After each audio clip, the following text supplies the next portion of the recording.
उन्हें बेवफा बोलूं तो अपमान है वफा का, वो तो वफा निभा रहे हैं, कभी इधर कभी उधर। इस शायरी के साथ आज की वीडियो की शुरुआत कर रहे हैं हम, क्योंकि आज बात होगी धोखे की।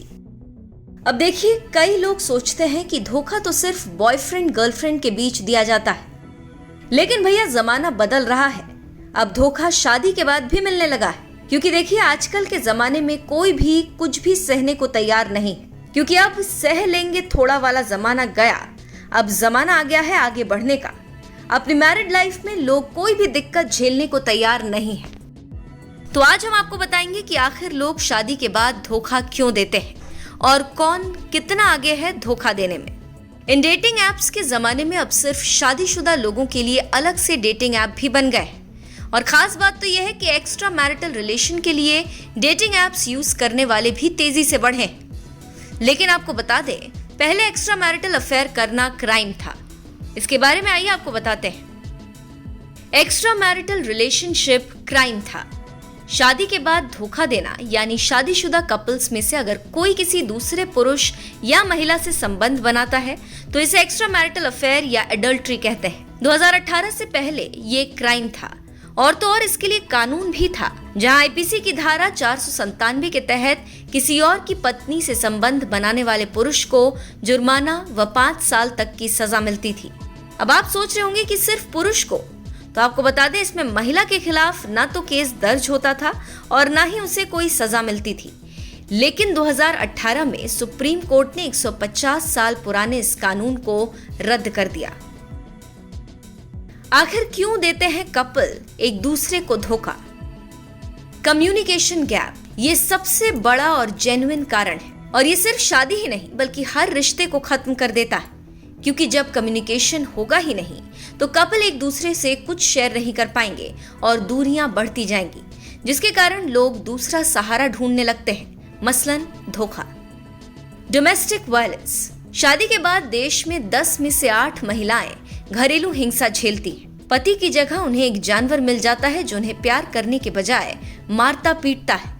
ऐसे में महिला प्यार करने वाले की तलाश करने लगती है, एक पति वाला प्यार ढूंढने लगती है, खुशी ढूंढने लगती है, और समाज की नजर में ये भी एक धोखा है। सेक्सोहॉलिक। लत किसी चीज की अच्छी नहीं। ऐसे में लोग नहीं संभल पाते। ऐसे लोगों का खुद पर नियंत्रण नहीं होता। उनके मल्टीपल पार्टनर्स भी हो सकते हैं।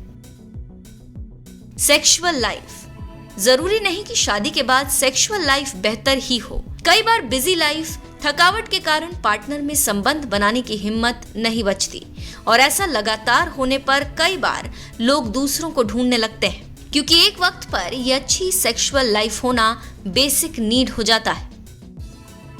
बोरियत। कई बार ऐसा होता है कि पुराने रिश्तों में एक वक्त के बाद लोगों को जिंदगी नीरस लगने लगती है, जिसके बाद वो बदलाव की तलाश में रहते हैं। ऐसे में वो नया शख्स ढूंढने लगते हैं। उम्मीद। उम्मीद सिर्फ एक शब्द नहीं बल्कि रिश्तों को ये खराब भी कर सकता है और बना भी सकता है। शादी में साथी के अटेंशन, प्यार, टाइम ना मिलने के बहाने लोग बेवफा बन जाते हैं। शादी के कितने साल बाद धोखा?